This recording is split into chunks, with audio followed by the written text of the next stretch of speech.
Слава да бъде на Господа.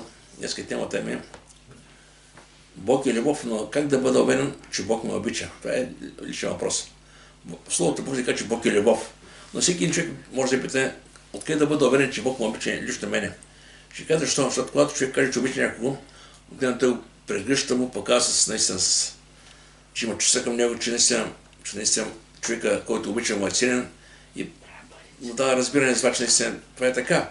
Но как да знаем, че Бог не обича? Това е много интересен въпрос. Откъде мога да стигна любовта на Бога към мен лично? Това е лично интересно. Защото когато човек гледа към себе си, много пъти се вижда през ситуацията, през времена, понякога се вижда недостоен, понякога се вижда грешен, понякога казвам, аз едва не заслужавам Божията любов, Божията милост, не пъти да такива си от човека. Обаче в Словото Божие казва така. Екклезиастес 7:20 казва така. Няма праведен човек, който да учи да не греши. Значи понякога наистина, ако човек да се греши, понякога говорим за християните, това не значи, не трябва да ме сърчава. Това значи Бог е добър, Бог не обича и Бог наистина продължава да не обича. Когато се покаем при него, прегръщане възстановява. И във 2 Коринтияни 5:20 казва, че Бог направи грешен онзи, който не е знал грех, след че него ни правени пред Бога. Виждаме, че наистина всичко това, което сме били, което наистина сме правили, е приклан на кръст на Голгота. И именно чрез Христос при 2000 години се вижда любовта на кръста. В Словото Божие казва така. В Лука 5 глава 8 казва така. Но Бог препоръчва своята към нас любов. Значи Бог е любов и неговата любов е препоръчена към нас как?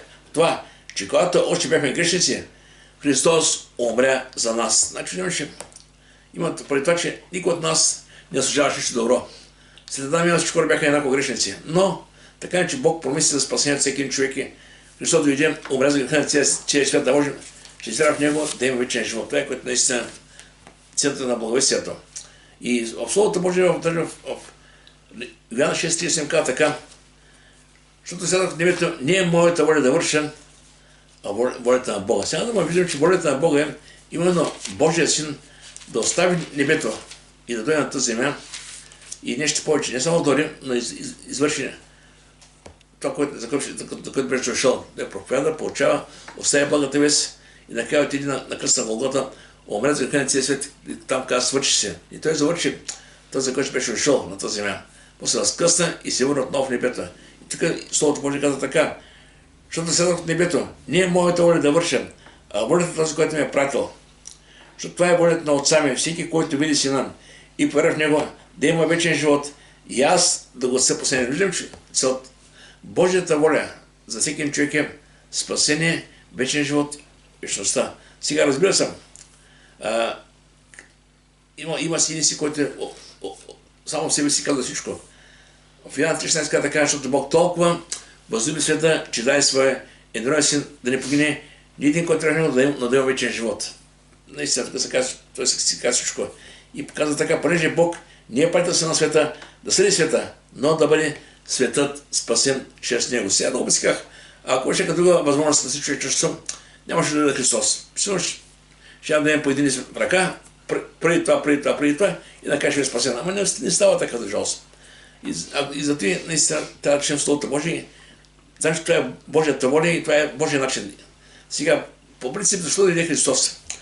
От една страна виждаме Бог е любов, Бог е свят, Бог е справедлив, но него творен човекът е грешник. По греха на Адам и Ева. И сега Божията любов иска да прегърне грешника човека. Но Бог е свят, човек е грешен, несъвместими с тези неща. Бог е справедлив, Божия е справедлив и иска наказание на греха. Поради това наистина Христос дойде, даде себе си вместо нас, умря вместо нас, за да можем ние, че вярваме в него, да имаме достъп до небето. В Йоанна 1:29 Йоан, когато видя Исус Христос и към него, каза така: ето Божият агнец, който носи греха на света. Сега, каква е логиката между Божия агнец и човека? Сега ще кажа защо. В Стария Завет имаше жертва и в Новия Завет имаше жертва.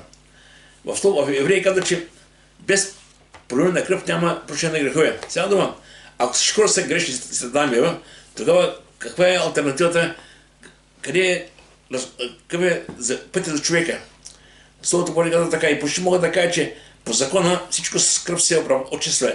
И без проливане на кръв няма прощение. Това е според закона. В Стария Завет, в Левит 16 глава и 17 глава, там имаше закон за умъртвлението. И там се правиха жертви. И тогава обаче имаше жертви тогава, има и жертва сега в Новия Завет, Христос. Обаче тогава жертвата беше агния или козел. Сега вече е Божият агнец. Жертвата имаше тогава ефективност за една година за един човек, за един народ, за Израел. Сега вече жертвата е ефективна за цяло човек, за всички хора. И към беше обхвата за един народ, само за Израел. А в Новия Завет вече агнеца е за винаги за всички. И тук да описа в Евреи 10 глава, казва така, относно жертвата в миналото и жертвата и сега. Защото това не се хубаво да го вземем, да го разбираме. Казва така. Но в тия жертви, става дума в Стария Завет, курбана, които правиха, всяка година става само спомен за греховете. Защото не е възможно от кръв от ленците от кози да отмахне грехове. Сега и тогава някой ще казва, защо ги правиха тогава? Всичко това беше като умилостивление, сега дума пред Бога. И всичко това говореше, че има нужда от една друга жертва, която наистина дари вече живот на хората, да има истинско прощение, да има веднъж проблема с греха да бъде наистина оправен, ако мога така, завършен. И това го направи Христос на кръста. Сега, после казва така, с тази воля ние сме осветени, чрез принасят на Христово тяло веднъж за винаги. Виждаме, че наистина Христово тяло е съвършената жертва, вече няма нужда да се правят други жертви, нито кози, нито овци, нито коде. И после казва така, защото с един принос той е съвършенствал за винаги всички от него, които се освещават. Слава да бъде Господа. И нещо, което е важно, вижте, Христос нямаше грях, той беше безгрешен, той нямаше нужда да умира за греха, но той умре вместо нас и наистина това е нещо уникално. Словото Божие казва така, и знаете, че той се яви да носи греховете, в него няма грех. И когато се поставяме закона и благодатта, Ян много ясно казва, наистина, закон имаше време и място. Времето на закона беше до Христос. Когато Христос дойде, закона вече се обезсилва. Вече хората живеят по благодат. Закон изявява греха, Христос обреза греха и вече даде на хората така благодат, чрез вяра в него да живеят в тази благодат.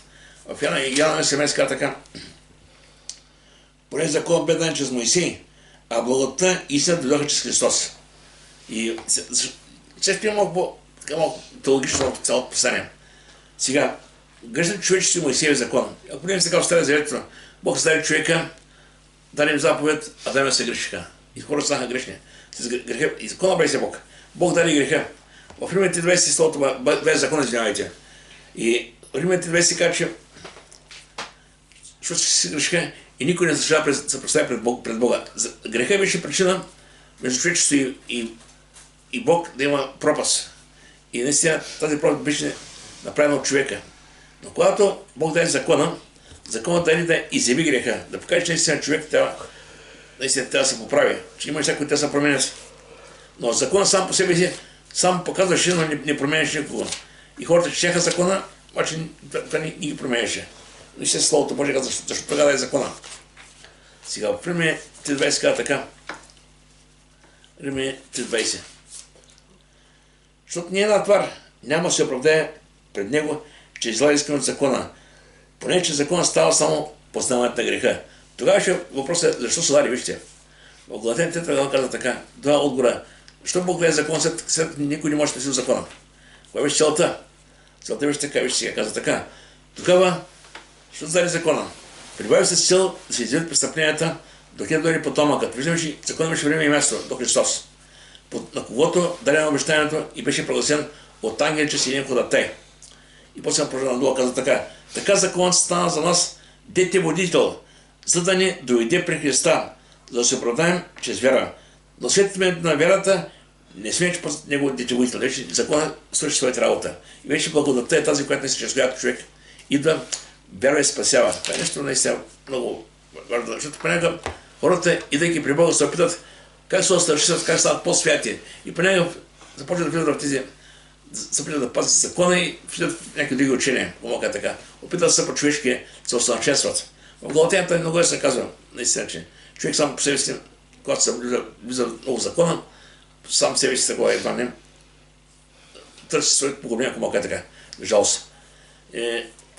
Човекът така, вижте, Галатяни казва така, Галатяни 5, и стойте почне твърдо свободата, за която Господ ни призова и не се пропитите отново под робско иго. И казва, тези, които са се оправдават, желаят да правят чрез закона, се отлъчват от Христа, отпаднали се от благодатта. Виждам колко е сериозно това нещо. Човек се опита из благодат и закон не се получава. Но Словото Божие казва, че благодатта е дарена именно чрез Христос. И целта наистина човек да вярва и се спасява. После казва така, защото се яви Божията благодат, спаси на всички човеци и не учи да се държим от честието и световните страсти, да живеем разбрано, правилно и благочестиво да следващия свят. Ожидайки блажената надежда, славното яве на нашия велик Бог Спасител с Христос, който даде себе за нас, за да не изкупи от всяко беззаконие и очисти себе си люди свои притежания, ревно се добила. Така виждам няколко стиха да обяснява наистина как Исус дойде като Спасител и да свърши делото си, замина си и отново ще дойде да вземе църквата си. И сега, така, Божията благодат е Спасител на всички човеци. И ако мога така, както ви се в време на Словото Бога каже, че си един човек грехи в света, че си направил на дело, мнозина каже, че стават праведни. Тук стават мнозина тези, които повярват в Господа. Но нещо, което Исус каза, Словото Божие каза, защото слезах от небето, това е нещо уникално. Значи има място, което за нас е невидимо, това е място наречено небе. Точно там е където е Бог, там където е Христос, там където е наистина ангели, всичко е там. И сега видим, за нас това е невидимо, но сам Исус каза, слезах от небето. Вижте всяко каза Словото Божие за това небе. В Исаия 66 си казва така. Исаия 66:1. Така казва Господ, небето ми е престол и земята е мое подножие. Къде е домът, който ще изпаси за мене? И къде ще бъде мястото на моя покой? Защото моята ръка е направила всичко. Всичко е да се направи от Бога. И човек, ако смята, че ще направи нещо, някакъв храм, където Бог ще бъде, просто е през някакси самия Бог е над всичко и къде. Той не обитава в ръкотворни храма, така казва Словото Божие. Това Словото Божие казва в Йоанна, казва, Бог е дух и истинска покой се показва в дух и истина. На всяко време, на всяко място. После в 3 Царе 8:27 казва така. Нима Бог наистина ще обитава на земята. Ето небето и небесата не са остатъчни да ни поберат. Колко по-малко този дом, който построих. Истина, Бог е навсякъде и Словото Божие казва, че Бог обитава на високо свято място, но още там, където има съкрушено сърце и разкаян дух. И така казва Словото Божие, слязах от небето. Сега дома, Исус слезе от небето, имаше нещо, което трябва да направи. И той го направи. Именно смири себе си и отиде на кръст, умря на кръст на Голгота за греха на целия свят. Това беше именно задачата, при която Христос дойде да извърши. Да отиде на Голгота, да умре за нашите грехове. И тук сега, че слязах от небето. Ще е много важно. Така, който като беше в Божия образ, не ще те държи равен с Бога, но се отказва от всичко, което като на себе си образ с слуга и става подобен на човеците, и като се мери човешки образ, смири себе си и стана подобен последна смърт, даже смърт на кръст. Слава бъде на Господа. И сега, когато гледам за небето, може да правим една аналогия и с Филипяните 20, където апостол Павел каза, нашето гражданство е на небесата, откъдето очаква Спасителя. Значи, това е едно място, което за нас е невидимо, но е реално и живо. Самия апостол Павел каза в Коринтияни 12 глава, той е бил там в изстъпление, видял много неща и чу като ми каза, които не е познато да изговоря. Той сами знае какво е там. Така че не се това е нещо реално. Сега, той каза, аз дойдох, не е моята воля да върша, а волята на този, който ме е и пратил. Виждаме, че волята на Бог е всеки един, който били сина, който повярва в него да има вечен живот. И днеска сега някой къде да видим сина. Днеска това, което виждаме, има което чуем, това е благата вест. Или Божието Слово е това, което ни дава увереност, че Бог те обича, че Бог дай сина за нас, че Бог има вечен живот за всеки, който повярва. Да се иска да отидем на Господа и както тогава, когато Исус ходеше, проповядаше, имаше хора, които вярваха, има които не вярваха. После учениците проповядаха, апостолите, църквата и днес Исус го няма вече физически. На църквата продължава това дело. И благата вест, която се проповядва, тя води хората към спасение. Ако човек повярва и се къси, ще е спасен. Ако не приеме, ще погине. В Коринтияни 18 така, словото на кръста е безумие за тези, които погиват, а е Божия сила за спасение на тези, които вярват в него. Словото Божие, виждаме, че благата вест. И сега, така в Йоанна сами се говори за себе си, вижте, каза така. В Йоанна 12 глава, ще прочуваш много така. И ако някой чуе думите ми и не ги пази, вижте ако става така, ако чуе това и ги пази, аз не го съдям. Защото не да се света, да го спася. Който бъде отхвърлен и не приема думите, има кой да го съди. Думите, които съм говорил, те ще го съдят. И после казва, защото аз себе си не говорих, но Отец, който ме прати, той ми даде заповед, какво да каже, що да говори. Сега дома Исус каза, това, което ми казва Отец, това говори. И каза така, коя е негова заповед? И знае, че онова, което той заповяда е вечен живот. И тъй, това, което говорят го така, както ми е казал Отец. Значи виждам, че Божията воля, Божията заповед е вечен живот. И как може да стане това? Това става само чрез покаяние. В Деяния 17 глава, 30 стиха, апостол Павел били пред Ареопага, пред едни хора, които имаха така много богове, всеки вярваше в своя Бог по своя начин. И апостол Павел не каза, ви сте фалшиви, вашите богове са фалшиви. Той не каза така.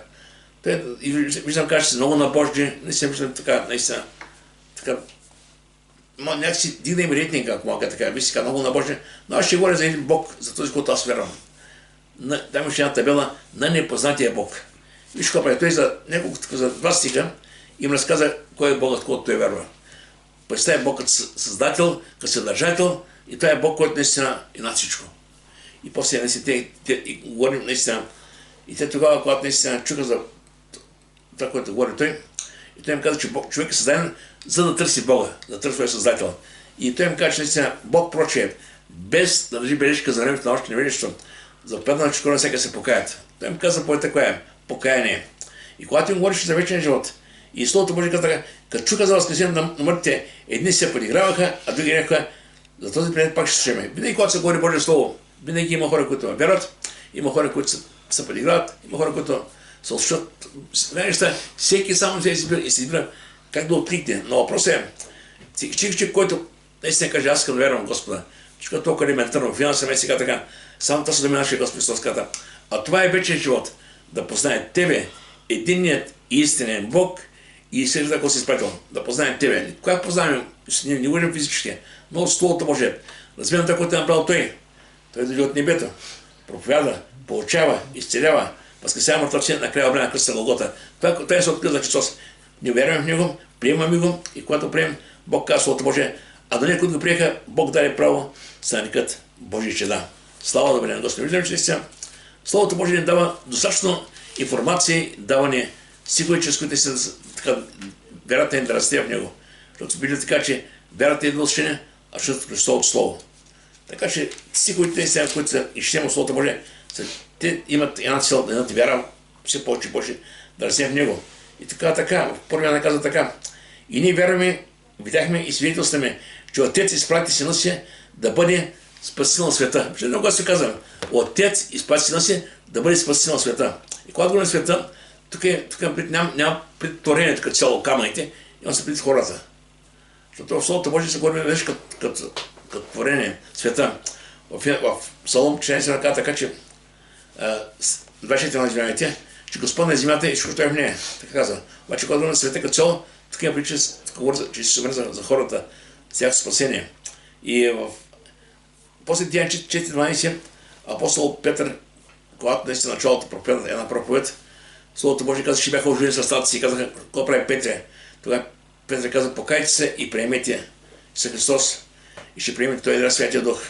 И малко по-късно, знаете какво стана, имаше една изцелен човек и малко по-късно почнаха проблемите. Биха ги, вкараха за там зандана, казаха им, почна да говорят за Христос и ги пуснаха. И питаха Петър, в че ми прави тези неща? И Петър каза в Деяния 14, и няма друго име дадено между човеците, чрез където аз спасим. Няма друго име. Това е едно единствено име. Това е името на Господ Христос. Наистина, Той го направи за нас. Въпреки че тогава не се виждаме апостолите. Претърпяха сложни моменти. Биха ги за началото. После, знаете, си мовиха с камъне. И ако беше обезнамен, църквата от тогава започна наистина големи изпитания. И днес е така. На места има различни неща. В момента сега не така България в момента ще говори спокойно, но има държави, където не си християнство, хората за Христос не могат да говорят спокойно както нас. Има гонени, има църкви, които се правят, християни, които се гонят. Има всеки гонения по църквата земята. Но това беше първата църква. Но има нещо, което ни дава мира. Мира, че Христос е с нас. И той каза, аз ще бъда с вас при всички дни до свършика на века. И тук Словото Божие казва, че това, което да пренесе, той го направи на кръста, това има сила и днес. Словото Божие казва така, а сега Христа Исуса, вие, които Него сте ми далеч, се поставени близо чрез на Христа. Става дума, че всеки един човек без Христос е бил далеч поради греха. Между Бога и човека винаги има една пропаст, греха. Но когато Христос дойде, той призва човека да дойде да го приеме и тази пропаст вече беше приема. Вече така постави мост между човека и между Бог и Малка, така. И да всеки един, който приеме Христос, може да премини към вечността и към небето, спаси. Сам си казал, аз съм пътят, аз съм истината, аз съм и живота и никой не дохожда пред Отца, освен чрез мене. И така се постави близо към Христа. И защото чрез него едните и другите имаме своя достъп пред Отца в един дух. Нашата надежда, нашата вяра е точно от Словото Божие, това, което направи Христос за нас. Не от това, което каза. Не вярваме в това, което Исус направи, и с това, което Исус каза. И Словото Божие каза, че всеки един, който призове, името Господне спаси. Сега, Словото Божие каза, Отец спрати сина си да бъде спасител на света. И сам Исус каза за себе си, че дошъл да призове грешниците на покаяние. Когато дойде фарисеите и книжници, роптаяха против него. Той каза, идете пийте били си грешници. Исус каза, нищо не каза. Те го наричаха приятел на били си грешници. Но той нищо не казаше. Напротив каза, съм дошъл точно за тях. Но Лука 19, когато беше с дома Захей, и когато Захей начало искаше само да види Христос кой е. Беше на черница, там на високо на работа, и видя Христос, Христос му каза, седзал, имам работа с тебе. Влезе до дома му и след разговора, който имаха, Захей вече беше друг човек. И тогава Исус каза, че човешкият син дойде да потърси да си погиналото. И ако говорим като цяло, всеки един човек живее на тази земя, без Бога е в гравата на погиналото. Всеки един човек е погинал поради греха на Адамева. Но когато човек повярва и приеме Христос, наистина получава вечен живот. И тук Словото Божие, когато Матей, един от учениците на Христос, началото беше банкер. Исус го видя и му каза, тръгни след мене. Той остави всичко. И ми направи голяма и остави всичко. Той му каза, след мене. И той остави всичко и стана и тръгна след него. И тогава Леви направи голямо гостина в къщи си. Имаше големи множество бирници и други, които бяха седяха да трепят само с тях. А фарисеите и техните книжници роптаяха против учениците му и казаха, защо идете и пиете с бирници и грешници? И Исус го рече, здравите нямат нужда от лекаря, болните. Не са нужда да призват праведните, но грешните на покаяние. Слава Богу, Господи. Аз искам да кажа, че тази жертва на Христос продължава да има съществува и днес. И си винаги отивам покрай празниците. Ето, Великден, Рождество Христово. Всички хора говорят за Господа. Да, пълни за Господа, има толкова информация за Господа. Но след празника хората забравят, че това е само мемориален акт. Разберете, важно е всеки ден да търсим Господа, да живеем с Него, да общуваме с Него, да пребъдем в Него и да бъдем там, където е Той. Важно е, това е много важно. Аз съм казал много пъти, постоянство, пребъдване, това е много важно да не го забравяме. Вижте, Словото Божие каза, аз съм отзад, вие си пръчките. Ако си пръчкам отзад, добре, ако е извън отзад, нищо не струва. Така че нека Бог да благослови. Така че всеки Словото може да търсим повече и повече Господа, да бъдем повече за Него. И със всеки изминалата година вече наближава времето, когато Той ще дойде. И ако Той го направи на кръста и каза, свършите, и ден ще дойде и ще вземе църквата и ще каже, свършите. Въпросът е, къде ще бъде всеки от нас? Нека Бог да благослови, нека това слово се стане, че Бог е любов, Той не обича и Христос наистина умря заради нас. На програмата любов на Бога. Нека Бог да благослови.